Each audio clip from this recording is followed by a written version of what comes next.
ॐ सदाशिवसमारम्भाम् शङ्कराचार्यमध्यमाम् अस्मदाचार्यपर्यन्ताम् वन्दे गुरुपरम्पराम्। ॐ तो जय विजय को सनत कुमार का सांप मिलता है। भगवान को ये पता चलता है कि जय विजय को सनत कुमार जी ने सांप दिया है, तो वो उसको काटते नहीं हैं। वो जान जाते हैं कि इन दोनों को तो अब राक्षस बनना है, आसुरी योनि में जाना है। तो भगवान को कोई समस्या नहीं होती। भगवान के भक्त है सनत कुमार।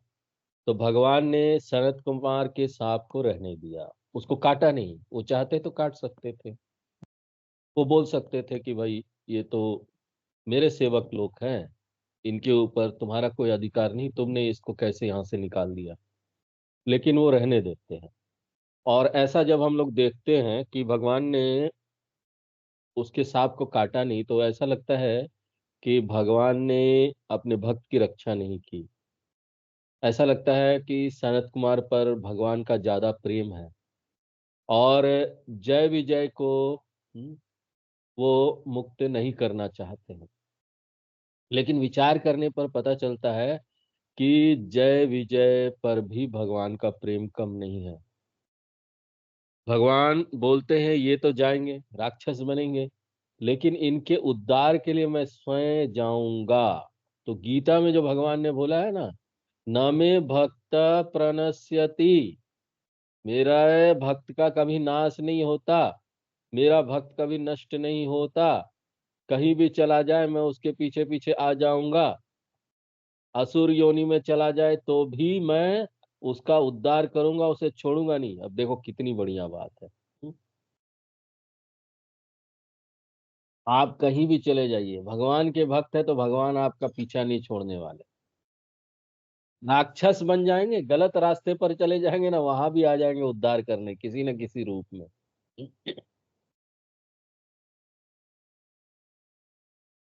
अब देखो ये भगवान का भक्त था। अब भगवान का भक्त जय विजय अगर राक्षस बन रहा है, तो कोई ऐसा वैसा राक्षस तो बनेगा नहीं, बहुत शक्तिशाली। उसके अंदर, दोनों के अंदर बहुत शक्ति थी। मनुष्य लोक में जितने लोग थे उनसे ज्यादा बढ़कर शक्ति उनके पास थी। भगवान अपने भक्त का शक्ति कम नहीं होने देते हैं, चाहे वो राक्षस बन जाए। तो जय विजय राक्षस बने, और भगवान भी अवतार लेके आए। कौन सा अवतार? वराह अवतार। सुअर का अवतार लेके आए। अब भगवान को ना कोई भी रूप लेने में कोई समस्या नहीं होती। वो अपने भक्तों का उद्धार करने के लिए सुअर भी बन जाते हैं। अब देखो सुअर कैसा खराब शब्द है, हाँ? वो तो ऐसा है कि लोग एक दूसरे को बोलना भी नहीं चाहते, पसंद नहीं करते, गाली की तरह होता है, तुम सुअर की तरह हो। हाँ? लेकिन भगवान ने सुअर का रूप ले लिया। और वो भी अपने नाक में धरती को उठा के लिया। तो इस प्रकार से भगवान देखो हर जगह, देखो कहीं भी भगवान, यहाँ पर अर्जुन के रथ का सारथी बने ना। अब शुरू में तो वो गुरु नहीं थे, तो शुरू में वो रथ का ड्राइवर बने थे। तो ड्राइवर का क्या काम होता है? गाड़ी उड़ी साफ सफाई करना, सब कुछ करना ना।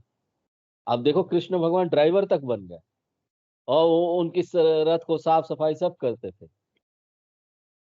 तो इस प्रकार उनको कोई प्रॉब्लम नहीं होता। कर्तव्य करने के लिए भगवान कोई भी रूप ले लेंगे। यहाँ सब रोल प्ले है। हम सब लोग यहाँ पर क्या है, अपनी अपनी भूमिका निभा रहे हैं। इस शरीर के अनुसार भगवान ने जो भूमिका दी है कि तुमको ये भूमिका करना है, वो भूमिका निभाओ। और क्या कर, कुछ खराब कुछ अच्छा नहीं है। जो कर्तव्य, जो हमारे कर्म है, कर्मों के अनुसार शरीर मिला है, वो कर्तव्य हमको करना है। नहीं हमको ऐसा क्यों मिल गया, ऐसे शरीर मिल गया, हमको नहीं मिलना चाहिए था, भगवान ने बड़ा खराब कर दिया। हाँ, हमको तो कुछ ऐसा बड़ा सुंदर बनना था। हाँ, और इस रूप में आना था, और इस घर में आना था, इतना अमीर होना था। हाँ? तो ठीक है, भगवान ने जो आपको दिया आपके कर्म अनुसार दिया है, और वो कर्तव्य है, उसको स्वीकार करके करो, यही रास्ता है, और कोई रास्ता तो है नहीं। जहां हो उसी को वहीं पर वहां अच्छा बनाओ। अब सनत कुमार तो क्रोधित हो गए थे, उन्होंने ये साथ दे दिया तो उनको बुरा भी लग रहा था। वो बोल रहे थे देखो हमारे कारण इतनी गड़बड़ी हो गई, भगवान को भी नीचे आना पड़ रहा है। भक्तों के गड़बड़ी के कारण भगवान भी कभी कभी प्रॉब्लम में पड़ जाते हैं। भक्त लोग गड़बड़ी करते हैं, भगवान को प्रॉब्लम में पड़ना पड़ता है, हाँ? उनको भी अवतार लेके बेचारे सब दुख सहने के लिए तैयार हो जाते हैं। देखो, भक्त के लिए मैं सभी दुख सहूंगा। कहाँ, यहाँ देखो आराम से वहां पर लेटे हुए लक्ष्मी जी पांव दबा रही, अब उनको नीचे आना पड़ेगा। धरती पर कितनी परेशानी है यहाँ पर। हम लोग तो देखते हैं जीवन में कितना संघर्ष है एक व्यक्ति के इस धरती पर, और कोई है ना आपके साथ नहीं है या हमारे साथ नहीं है। पूरी दुनिया के लोगों के साथ यही संघर्ष है। किसी के साथ भी बैठ जाइए ना, वो अपना दुखड़ा रोना, पहले तो दुखड़ा नहीं रोएगा, सब अपनी अच्छी अच्छी बातें बताएगा। थोड़ी देर और आपसे दोस्ती हो जाए ना, तो सारा दुखड़ा रोना शुरू, सारी शिकायत करना शुरू। दुनिया का कोई भी व्यक्ति हो जाए, बड़ा से बड़ा व्यक्ति, हम्म, बड़ा से बड़ा बिजनेसमैन, बड़ा से बड़ा धनी मानी व्यक्ति हो जाए, प्रसिद्ध व्यक्ति हो जाए, दुनिया का सबसे बड़ा बिजनेसमैन क्यों ना हो जाए, वो भी ना, हाँ, कोई ना कोई उसको दुख है। कोई ना कोई शिकायत उसको रहता ही है। इसलिए बाहर से कुछ करके ना शिकायत कभी दूर होने वाला ही नहीं है। हमको तो अपने आप को बदलना है। यहाँ हमारा उद्देश्य क्या है? अपने आप को अंदर से अपने आप को हमको बदलना। दुनिया को बदलना हमारा उद्देश्य नहीं है कि हम जा जाकर दुनिया को बदले पकड़ पकड़ कर। "हे, तुम ठीक हो जाओ, हाँ पकड़ लिया बोले तुम ठीक हो जाओ"। अरे आपके बोलने से कौन यहाँ ठीक होता है? कोई भगवान की बात नहीं सुना दुर्योधन। भगवान समझाने गए दूत बनकर, तो उसको भी षड्यंत्र कर दिया, मारना है। भगवान को मारना है। अरे बेवकूफ, भगवान आए समझाने, समझ जाओ। हैं? नहीं मारना है तो ठीक है, मारना है तो देखो अब तुम्हारा क्या हश्र होने वाला है। तुम ही मर जाओगे, भगवान को क्या मारोगे? हैं? तो इस प्रकार देखिए, यहाँ पर दुनिया को नहीं बदलना है, हमको अपने आप को बदलना है। हम जो कुछ भी कर रहे हैं ना, उसके माध्यम से हमारे में कितना और यहाँ पर विकास हुआ, हमारा आध्यात्मिक विकास कितना हुआ, हमारे अपने कर्मों से जो भी हम कर रहे हैं। तो ऐसा कहते हैं कि जय विजय जब राक्षस बने, एक हिरण्यकशिपु बना, एक हिरण्याक्ष बना, तो सनत कुमार भी आए, वो प्रहलाद बनकर आए उनको याद दिलाने के लिए, भगवान का भक्त हो जाओ नहीं तो मर जाओगे। नष्ट हो जाओगे। तो जब वे दोनों रावण कुंभकर्ण बने, तो सनत कुमार विभीषण बनकर आए। विभीषण बनकर उनको याद दिलाया रावण को, भैया ये भगवान है, झुक जाओ इनके सामने। लेकिन रावण सुना नहीं। और जब वे शिशुपाल वक्र दंत बनकर आए ये जय विजय, तो सनत कुमार उस समय नहीं आए, क्योंकि उनको मालूम था कि ये तीसरा जन्म है, तीसरा जन्म के बाद और कोई जन्म होने वाला नहीं है, इनका उद्धार हो जाए। देखो भगवान जब यहाँ किसी को मारते हैं ना, तो वो मारना नहीं होता, वो क्या होता, उद्धार कर दिया, हाँ, तारना हो गया। हम्म? उनको तार देते हैं राक्षस लोगों को, क्योंकि उनका जन्म तो जो राक्षस का हुआ वो वैसे भी बेकार है, और ऐसे ऐसे कर्म करेगा, और उसके कर्म जुड़ते जाएंगे और गड़बड़ करता जाएगा। तो भगवान को तो सबसे अच्छा वहां पर सॉल्यूशन ये लगता है, समाधान, की मार दो उसको। हम्म। और इसलिए वो हंसते हंसते करते हैं। भगवान लोग हमारे जितने भी ना राक्षस उक्षस को मारते हैं, तो हंसते हंसते मारते हैं, मुस्कुराते हुए मार लेते हैं। क्यों? उनको मालूम है ना इनका तो उद्धार हो रहा है। और देखो भगवान सनत कुमार के वचन का कितना सम्मान करते हैं। भगवान के एक बार मारने से उसकी मुक्ति नहीं होती, भगवान से मारे जाने पर भी उनको 3 बार जन्म लेना पड़ता है। सोचो, क्यों? क्योंकि सनत कुमार ने साफ दिया था कि 3 बार लेना ही पड़ेगा जन्म। तो भगवान बोले क्या करे, भक्त ने बोल दिया मुंह से, अपने मुंह से बोल दिया, हम क्या करें, हमको तो वो पालन करना ही पड़ेगा। तो सोचो हमारे भगवान कितना विनम्र है। तो भगवान के भक्त के वचनों को भगवान इतना ज्यादा देखो सम्मान देते हैं कि उसको नियम को काटते नहीं, और उसको अपनी प्रतिष्ठा का विषय नहीं बनाते, हमसे पूछा नहीं बोल दिया। हमसे हमसे पूछना चाहिए था साथ देने से पहले। हाँ? अब दे दिया तो क्या करे, चलो भाई सम्मान करो जो कर दिया इसने। हैं? हमारे साथ भी लोग होते हैं ना, पूछते नहीं, कुछ कर जाते हैं, परेशानी में पड़ जाते हैं। अब उसका भुगतना तो सबको पड़ता है ना। हाँ, भगवान हो, आप घर में मुखिया हो, आपको भी अपने बच्चे का जो गलत काम है ना वो किया है, उसका जो छींटा आपके ऊपर पड़ने वाला है, आपको भी भुगतना पड़ेगा। हाँ? आपको मालूम था वो गलत रास्ते जा रहा है, लेकिन कुछ कर नहीं सकते क्योंकि आपकी बात तो सुनेगा नहीं। आप लोग बूढ़े हो गए हो, हम आपकी बात नहीं सुनते, जाओ। हमको तो जो करना है करके देखेंगे, वही हम वही करेंगे। तो कर लो। और आप बैठे हुए हैं, मालूम है झटका आने वाला है। करे क्या? हाँ?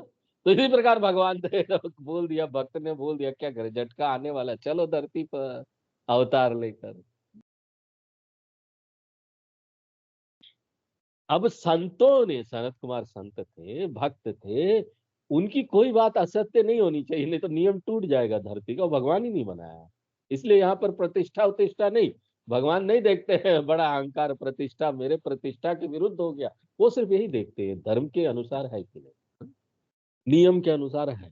अगर वो धर्म और नियम के अनुसार है तो भगवान की प्रतिष्ठा है, नहीं है वो साथ दे। इसी प्रकार हमको भी व्यवहार में करना चाहिए जीवन। कोई भी व्यक्ति है ना, उसका साथ आप दीजिए, अगर वो धर्म और नियम से चल रहा, भले आपसे पूछा नहीं पूछा। हं? अगर धर्म और नियम से चल रहा है तो ठीक। अब देखो आगे, ब्रह्मा जी देवताओं से कहते हैं कि जो ये हिरण्याक्ष और हिरण्यकश्यपु है, वो दिति के गर्भ में आए। हं? हाँ, और वो बोलते हैं, देखो देवताओं, तुम लोगों को इसके कारण संकट हो रहा है ना, लेकिन चिंता मत करो, भगवान सब ठीक कर दे। जब हिरण्याक्ष और हिरण्यकश्यपु का जन्म होता है, देखो हिरण्यकश्यपु बड़ा भाई है, हिरण्याक्ष छोटा भाई, आपस में दोनों का बड़ा प्रेम है। हिरण्याक्ष का अर्थ है अक्ष, हिरण्याक्ष, अक्ष यानी आंखें, जिसकी आंखें हमेशा ना सोने के ऊपर रहती है। जहां जाओ वो सोना, कहाँ है सोना ढूंढता है, आंखें सोने की तरफ है, उसको और कुछ दिखाई नहीं देता। जहां सोना देखा हड़प लिया। कई लोग ऐसे होते हैं भौतिक जीवन में। हाँ? हर जगह देखते हैं, पैसा कहाँ मिलेगा। मंदिर का काम करते ना, वहां से भी कमाने का सोचते हैं कि हाँ पैसा कहाँ मिलेगा, कहाँ ज्यादा पैसा आएगा। हाँ? तो वो पृथ्वी को रसातल में ले गया हिरण्याक्ष। क्यों? पृथ्वी से सारा धन सब मेरा है, ले गया पकड़ के। अब देखो ऐसे ऐसे राक्षस लोग भी आते हैं, पूरा पृथ्वी को ही ले गया। चलो मेरा है, किसी को कुछ लेने नहीं दूंगा, ये सब मेरा है, किसी को कुछ भोगने नहीं दूंगा। उसके हाथ में सदा एक गदा रहती थी, बड़ा भयंकर था, क्योंकि ब्रह्मा जी का वरदान प्राप्त था कि सृष्टि का कोई प्राणी उसे मार नहीं सकता। बस गदा लेकर वो घूमता रहता था और लड़ाई करने का बहाना ढूंढता रहता था, इसको मारो कि इसको मारो। कई लोग होते मारने के लिए तैयार, इसको मारो कि उसको मारो, इसको मारो कि उसको मारो। हम्म? अब वो उससे क्या है, देवता लोग भी, इंद्र भी है ना, आ गया ब्रह्मा जी, ब्रह्मा जी ने वरदान दिया, भागो, सब भाग जाते थे। डर के। देवता लोग भी डरते थे, कोई टिकते नहीं थे उसके सामने, युद्ध में टिक ही नहीं पाएगा। और ये हिरण्याक्ष बड़ा लोभी था, शक्तिशाली और क्रोधी भी था। और हिरण्यकश्यपु जो बड़ा भाई था, वो बड़ा कामी और भोगी। कशिपु माने बिस्तर, और हिरण्य माने सोने, यानी जो सोने के बिस्तर पर सोए। तो वो महाकामी और भोगी था। ये दोनों भाई ना लोभ के प्रति, बहुत कामी और लोभी लोग होते हैं ना, वो राक्षस की तरह ही होते हैं। हिरण्यकश्यपु काम भोग में डूबा रहता था, तो हिरण्याक्ष लोभ का साकार रूप था। अपने भाई के लिए वो जहां तहां से सारा धन लेकर आता रहता था, उसे बस लड़ाई करने की लगी रहती थी। वो सोचता था मेरे जैसा कोई है ही नहीं, कोई मुझसे लड़ ही नहीं सकता। हाँ? अब कोई लड़ने के लिए नहीं मिल रहा है तो वो जाके कोचे। एक दिन वरुण देवता के पास चला गया लड़ाई करने के लिए। हाँ? समुद्र में चला गया, वहां वरुण देवता जल के देवता है ना। हाँ? और ना देखो लड़ाई करने का इतना मन में इतना उसकी इच्छा हो रही है, क्योंकि लड़ने लड़ने के लिए उसकी प्रवृत्ति है, राक्षस हर सबसे लड़ता रहता है। हाँ? तो झूठ मूठ का ना वरुण देवता के चरणों पर गिर पड़ा, नमस्कार किया, बोला महाराज मेरे साथ लड़ाई करो।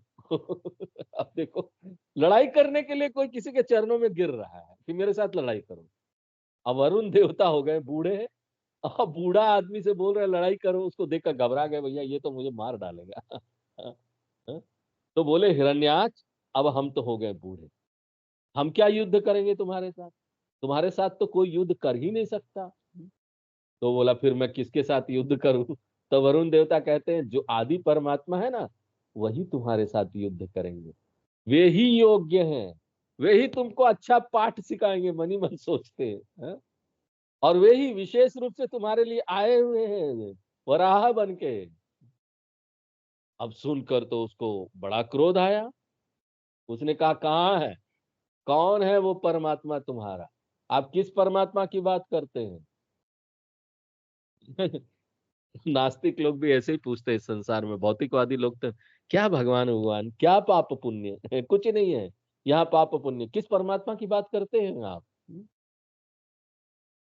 कौन से परमात्मा को प्राप्त करना है, यहाँ तो हम ही परमात्मा है, हमारे पास इतना पैसा है? हमारे पास देखो इतनी प्रसिद्धि है, हम सब कर सकते हैं। तो देखो तब तक ना वहां नारद जी भी आ पहुंचे, वो तैयार रहते, नारद जी हर कहीं पहुंचकर सब बता देते हैं। वो कहने लगे मैं बताता हूँ कि वो कौन से परमात्मा है। देखो वो तो सुअर बनकर आए हैं, और देखो देखो तुमने जो पृथ्वी को पकड़ लिया था, पृथ्वी को उठाकर ले जा रहे हैं। नारद जी की बात सुनकर उसे बड़ा गुस्सा आया, कहाँ है? उसने देखा भगवान पृथ्वी को अपने मुंह पर उठाकर लिए जा रहे हैं। वो पीछे से चिल्लाता हुआ आता है, अरे डरपोक कायर, भगवान को डरपोक कायर बोल रहे, रुक जा, भागता कहाँ है, मेरे से लड़ाई कर। लेकिन भगवान उसकी बात नहीं सुनते।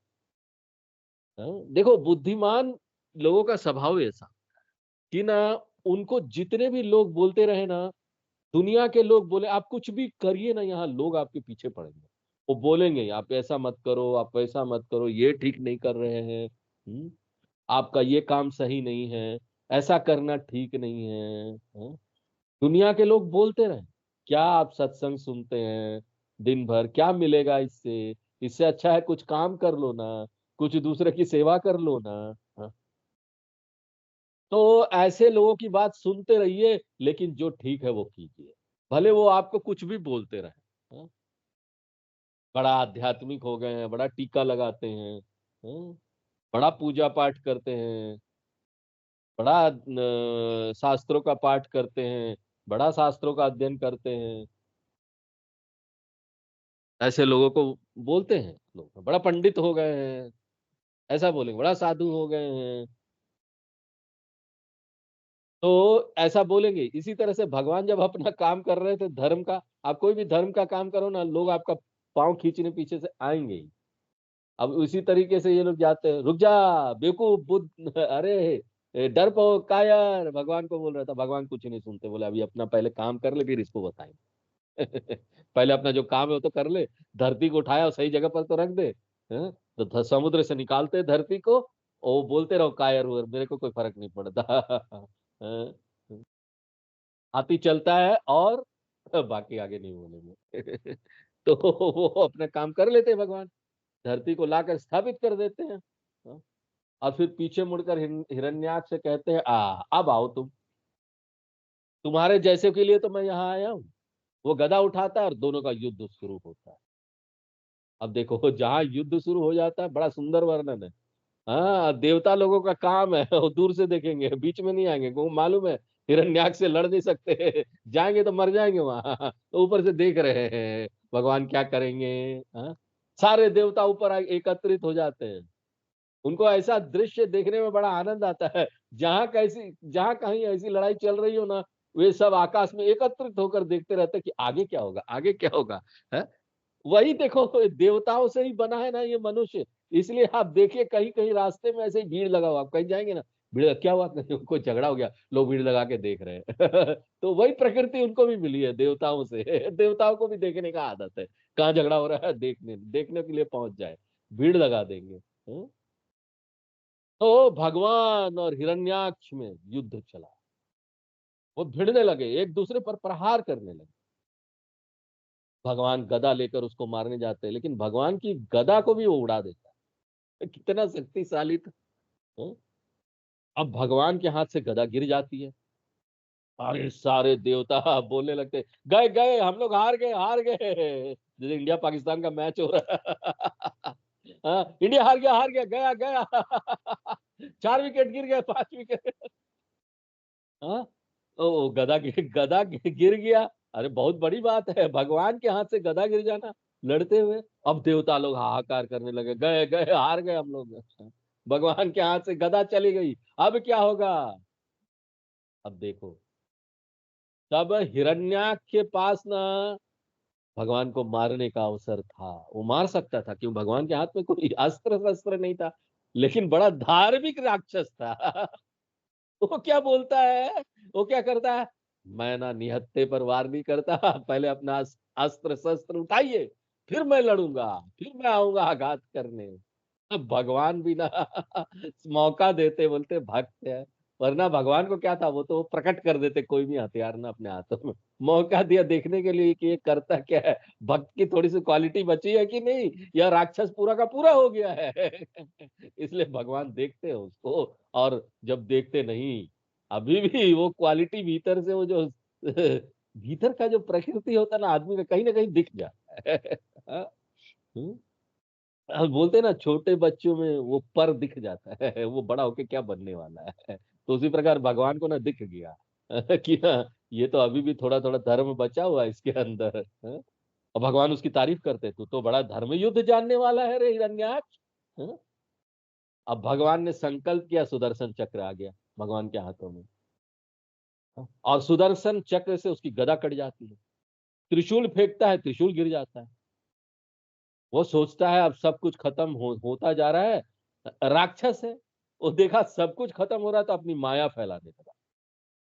लेकिन भगवान के सुदर्शन चक्र से उसकी माया कट गई, उसका माया नहीं रह जाता। अब देखो नाम कितना सुंदर है, सुदर्शन, सुदर्शन यानी सुंदर दर्शन। भगवान का दर्शन हो जाता है तो ना माया मोह यहाँ नहीं रह जाते हैं। इसीलिए तो ये सबसे ज्यादा परेशान ये माया मोह ही तो करती है ना। माया मोह क्या है? माया मोह अज्ञान है, हम जानते नहीं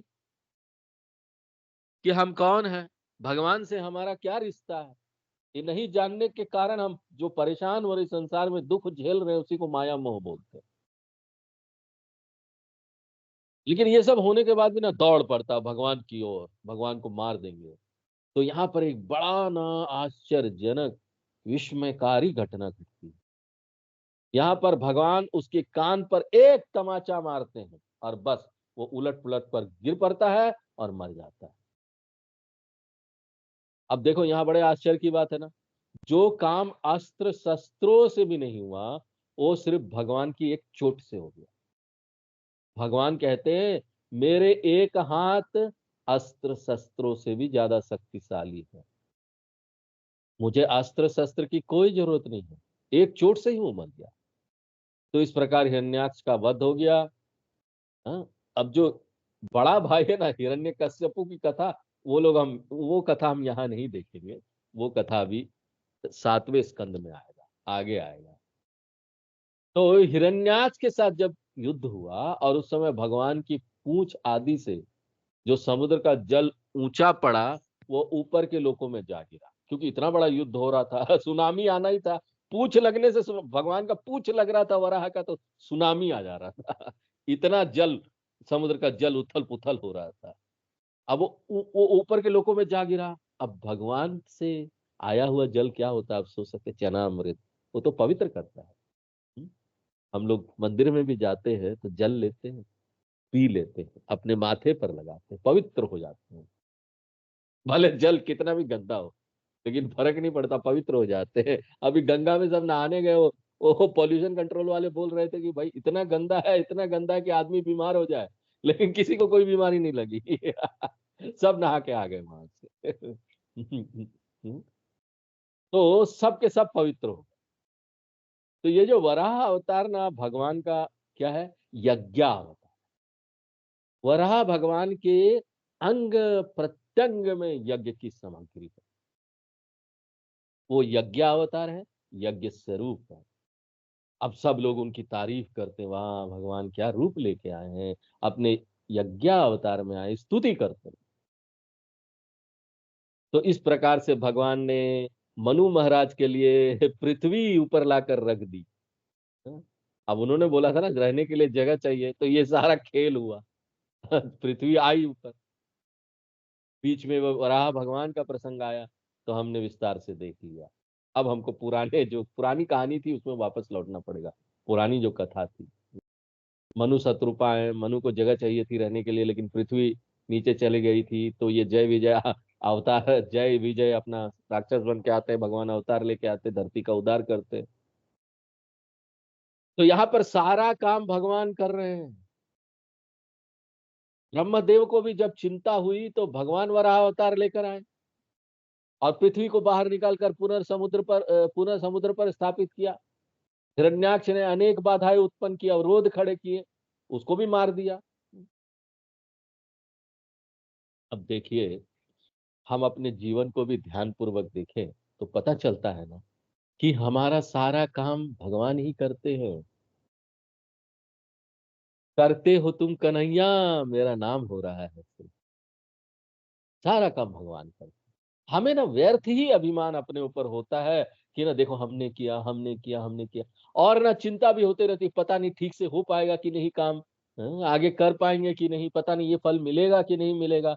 कोई देखो चिंता कहाँ से शुरू हो जाती है? जब भी कोई काम शुरू होता है ना, कोई काम मिलता है, हमको कोई काम करना, बस शुरू होने से पहले चिंता हो जाती, शुरू होगा कि नहीं होगा, शुरू होगा तो सही तरीके से चलेगा कि नहीं।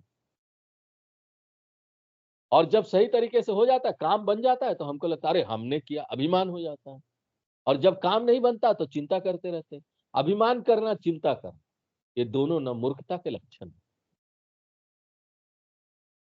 तो ये बात समझनी चाहिए कि सारा काम तो भगवान ही करते हैं। बहुत कठिन है, देखो ये बड़ा एक वाक्य लगता है, ये मानना कि सारा काम भगवान ही करते हैं, लेकिन इसको जीना, ये हमारे जीवन को बदल देता है, क्रांति ले आता है। अगर भगवान पर इतना भरोसा कर कर अगर कोई इस प्रकार से कोई काम करेगा ना, तो उसका जीवन सचमुच में वो साधु संत हो जाता है, जीवन बदल जाता है। इस बात को समझ करना, विश्वास करना चाहिए, इसमें श्रद्धा रखना चाहिए, इसको हृदय से ना आत्मसात करना चाहिए कि ये सच। आगे वर्णन आता है कि स्वयंभू मनु और शत्रुप का विवाह हुआ, फिर उनके दो पुत्र और तीन पुत्रियां हुई। दो पुत्र कौन थे? उत्तानपाद और प्रियवर। इनकी कथा चौथे स्कंद में आई। और तीन पुत्रियां थी, देवहूति, आकुति और प्रसूति। देवहूति का विवाह करदम ऋषि के साथ हुआ, इसकी कथा भी आगे आती है। ऐसा कहा जाता है कि करदम ऋषि ना महान तपस्वी थे, महान योगी थे। ब्रह्मा जी ने उनसे कहा कि जाओ तुम प्रजा उत्पन्न करो। अब देखो ब्रह्मा जी को हमेशा चिंता लगी रहती है कि ब्रह्मा जी का काम है ना इस संसार को आगे बढ़ाना, प्रजा होना चाहिए उसके लिए। हाँ, और वो फिर इस संसार को आगे बढ़ाए। अयोग्य बच्चे पैदा करने से क्या फायदा है? अब इसके लिए करदम ऋषि तप करने चले गए। इधर देवहूति ने भी करदम ऋषि की तारीफ सुनी कि वे तो बड़े महान ऋषि है। केवल तारीफ सुनकर ही देवहूति के मन में इच्छा हुई कि न करदम ऋषि ही मुझे पति के रूप में मिलने चाहिए। अब इधर करदम ऋषि जब तप करने बैठे, तब उनकी तपस्या से प्रसन्न होकर नारायण भगवान उनके सामने आ गए। तब नारायण भगवान से वो कहते हैं, आप तो कल्प वृक्ष है, आपके पास जो भी आता है, जो चीजें मांगता है उसको मिल जाती है। मैं कैसा मूड हूं, मैं आपसे मुक्ति मांग सकता हूँ ना। देखो मुक्ति सबसे महान चीज है, भगवान से मांगना है तो मुक्ति मांगो, मोक्ष मांगो, मुक्ति से सारी प्रॉब्लम जीवन का सॉल्व हो जाए। छोटी छोटी चीज मांगेंगे वो चला जाएगा, फिर से मांगना पड़ेगा। मांगते रहो फिर जाके भगवान से, बार बार मंदिर में मांग रहे हैं ये हो जाए, वो हो जाए, ये चीज अच्छा हो जाए, लेकिन उनके मन में विवाह की इच्छा आ गई, मोक्ष नहीं आई। विवाह की इच्छा हो गई। हाँ? अब ये भी कोई बात हुई क्या? जहाँ मुक्ति मांगना चाहिए, वो ऋषि है, उनके मन में विवाह की बात आती है। अब ऐसा क्यों हुआ? भगवान ने कहा ये देखो, यह तुम्हारी अपनी बात नहीं है, तुम्हारे मन की बात को, संकल्प को मैं जानता हूं। स्वयं भू मनु राजा है, चक्रवर्ती सम्राट है। वे अपनी कन्या देवहूति को लेकर तुम्हारे पास आएंगे। देवहूति भी तुमको चाहती है। उस समय तुम ये मत समझना कि मैं तो बस ऋषि हूँ, एक कुटिया है, ये तो राजा है और राजा अपनी राजकुमारी को लेकर आया तुमसे विवाह कराने के लिए। ऐसा मत सोचना कि बड़ा चक्रवर्ती राजा है। वो अपनी कन्या को लेकर तुम्हारे पास आएगा तो ऐसा मत सोचना कि तुम्हारे पास कुछ नहीं है। छोटा मत समझना अपने को। वे जब यहाँ आकर अपनी पुत्री के विवाह का प्रस्ताव रखे तो उसको स्वीकार कर। फिर उसके बाद ना मैं तुम्हारा पुत्र बनकर आऊंगा। भगवान देखो पुत्र बनकर आए, क्योंकि मैं यहाँ देख रहा हूं कि यहाँ सब ज्ञान वान न नष्ट हो गया है। ज्ञान वेदांत उदांत कोई सुनना नहीं चाहता है? सांख्य योग ज्ञान योग सब नष्ट हो रहा है। ये देखो आज की बात नहीं है, आज ही कोई गीता उपनिषद पढ़ाओ ना, कोई ज्यादा लोग आते नहीं है सुनने के। यहाँ भीड़ नहीं हो। भागवत सुनाओ, वो भी भागवत कैसा सुनाओ, कहानी के रूप में सुनाओ। उसमें जो ज्ञान दिया गया वो मत सुनाओ। ज्ञान सुनाओगे तो कोई भागवत सुनने वाला भी नहीं रहेगा। भागवत में बस कहानी सुनना है लोगों को। तो इस प्रकार से ये आज की समस्या नहीं है, ये उस समय की भी समस्या थी। और देखो इसीलिए भगवान को अवतार लेके आना पड़ा, ताकि ये बचा रहे। ये हमारे शास्त्र और धर्मशास्त्र बचा रहेगा। अगर सब लोग ही ना ये कहानी सुनाने लगेंगे, सब लोग इस प्रकार से अपना शास्त्रों को छोड़ देंगे और सिर्फ पूजा पाठ वगैरह में लगेंगे, शास्त्रों को छोड़ देंगे, तो शास्त्र बचेंगे नहीं। अभी हम एक रील सुन रहे थे प्रेमानंद जी महाराज का। वो भी बोल रहे थे लिख के ले लो मेरे से, लिख के ले लो कि कुछ दिनों के बाद ना गुरु मिलेंगे ना शास्त्रों को पढ़ाने वाला मिलेगा। क्योंकि मिलता नहीं कोई। आज भी जितने भी वेदांत के आचार्य और स्वामी लोग हैं ना, वो लोग स्ट्रगल करते, संघर्ष करते, कोई तो मिल जाए पढ़ाने वाला, और कोई मिल जाए पढ़ने वाला। अच्छा अच्छा एकाग्र होकर पढ़ने वाले कहाँ मिलते हैं? हाँ? कई ऐसे वेदांत के आचार्य खाली खाली घूम रहे हैं अकेले अकेले बैठते अकेले पढ़ते हैं। वो बोलते कोई आता ही नहीं, अच्छा शिष्य आए तो उसको पढ़ाओ ना, रेगुलर रहे। एक क्लास में आते, दो क्लास में आए, तीसरे में भाग जाते हैं। हो गया, समझ में नहीं आ रहा है। हाँ, क्या करें? तो इस प्रकार तो ये नष्ट हो जाएगा, रहेगा नहीं। जब कोई सुनने वाला नहीं रहेगा तो कोई पढ़ाने वाला भी नहीं रहेगा। इस तरह से सांख्य योग ज्ञान योग सब नष्ट हो जा रहा था उस समय भी। तब उस समय भगवान ने सोचा कि मुझे अवतार लेके आना पड़ेगा, इसलिए करदम ऋषि आप देवहूति से विवाह कीजिए, मैं आपका पुत्र बनकर आऊंगा। कैसा पुत्र, कौन सा अवतार में आऊंगा? उन्होंने बोला मैं कपिल अवतार में तुम्हारा पुत्र बनकर आऊंगा। तुम सन्यास लेकर चले जाना, फिर मैं ज्ञान का उपदेश अपनी माँ को करूंगा। पुनः ज्ञान की स्थापना होगी। बाहर ढूंढने नहीं जाते शिष्य, उनको माँ ही मिल जाती है अपने शिष्य के रूप में। तो देखो ये हमारे परिवार में ही ये सब, ये जो ज्ञान की बातें हैं ना, ये परिवार द परिवार ऐसे आगे बढ़ता था। कोई ना कोई परिवार में पिता पुत्र को सुनाता था ज्ञान, उसको पढ़ा दिया, या पुत्र पिता को पढ़ा दिया, अगर पुत्र को पहले ज्ञान हो गया तो बेटा माँ को पढ़ा दिया, माँ बेटे को पढ़ा दिया, तो ये गुरु शिष्य हो जाते। माँ बेटा है लेकिन गुरु शिष्य भी होगा, वो भी हो सकता है। एक ही आदमी कितना, देखो, भूमिका निभाता है ना। एक ही आदमी है, वो ऑफिस में जाता है तो प्रधानमंत्री है, घर में आता है तो पिता है, हाँ? और फिर वो किसी का पुत्र भी है, किसी का भाई भी है, कितनी भूमिका निभा रहा है। तो एक ही व्यक्ति कई सारी भूमिकाएं निभा सकता है ना, किसी का पिता भी हो सकता है, पुत्र भी हो सकता है, भाई भी हो सकता है, ऋषि भी हो सकता है, ऐसे गुरु भी हो सकता है, ज्ञान भी दे सकता है, शिष्य भी होकर पढ़ भी सकता है। तो भगवान अवतार लेते हैं। करदम ऋषि के पुत्र के रूप में कपिल अवतार, और कपिल भगवान जो ज्ञान का अवतार थे। वो अब वराह अवतार क्या था, वो ज्ञान नहीं देते। वराह अवतार आते धरती को निकालते, राक्षस को मारते चले गए, कर्मा अवतार था। लेकिन ये क्या है, कपिल अवतार, ये ज्ञान अवतार है, ज्ञान का अवतार है। ज्ञान का उत्थान कर पढ़ाते हैं। और कोई भीड़ नहीं था उनके पास पढ़ाने के लिए, एक उनकी माँ थी जो सुन रही थी। तो भगवान की 2 शक्तियाँ होती है, एक कर्म शक्ति और दूसरा ज्ञान शक्ति। तो ज्ञान भी प्रकट होता है और कर्म भी प्रकट होता है। कर्म की शक्ति से उन्होंने हिरण्याक्ष का वध किया और ज्ञान की शक्ति से अब ज्ञान का प्रचार प्रसार करने वाले हैं। कपिला अवतार ज्ञान अवतार है, बड़ा प्रसिद्ध अवतार है। वो बोलते हैं मैं जन्म लूंगा और उनको देवहूति को ज्ञान दूंगा तो वो मुक्त हो जाएगी, अपनी माँ को मुक्त कर दे। यहाँ बोलता है बेटा, बेटा है ना, अपने परिवार को और सभी लोगों को मुक्त कर देता है तो ऐसे मुक्त करते, ज्ञान देकर मुक्त करते, तो ऐसे मुक्त हो जाएगी। और साथ साथ वही मुक्त नहीं होगी, बल्कि ना इससे ना पूरे संसार में ज्ञान की स्थापना भी हो जाएगी। कपिल अवतार इतना प्रसिद्ध हुआ, इतनी ज्ञान की स्थापना हुई कि पूछो मत। सांख्य योग और ज्ञान योग की पूरी स्थापना हो गई। ऐसा वर देकर भगवान अंतर्धान हो गए हैं। भगवान रहते नहीं, गायब हो जाते हैं। गायब होने वाले भगवान आए, वर ले लो, अब जा रहे, मेरा काम हो गया ना, काम हो गया तो रुको मत, जहां काम हो गया निकल लो वहां से। यही जीवन है। चलो आज यही विराम देते हैं, आगे फिर अगले क्लास में देखेंगे आगे की कहानी। बड़ा सुंदर है ये भागवत।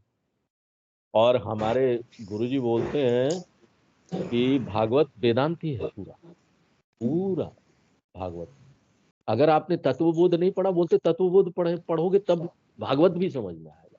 इसमें सारा चीज वही है ना, पंचमहाभूत, सूक्ष्म स्थूल कारण शरीर सब जगह जगह आ रहा है। अब ये तत्वबोध नहीं है, किसी को जानने में आएगा तो ये सब बातें ज्ञान की बताएंगे तो समझ में नहीं आएगा। वेदांत और उपनिषद नहीं पढ़ा होगा ना, ये कुछ भी नहीं समझ में आता। इसलिए जो लोग वेदांत उपनिषद पढ़ चुके हैं, गीता पढ़ चुके, तत्वबोध पढ़ चुके, उनको भागवत में आनंद आएगा, सब कुछ गहराई से समझते हैं। चलिए, ओम पूर्णमदः पूर्णमिदं पूर्णात् पूर्णमुदच्यते पूर्णस्य पूर्णमादाय पूर्णमेवावशिष्यते। ओम शांति शांति शांति।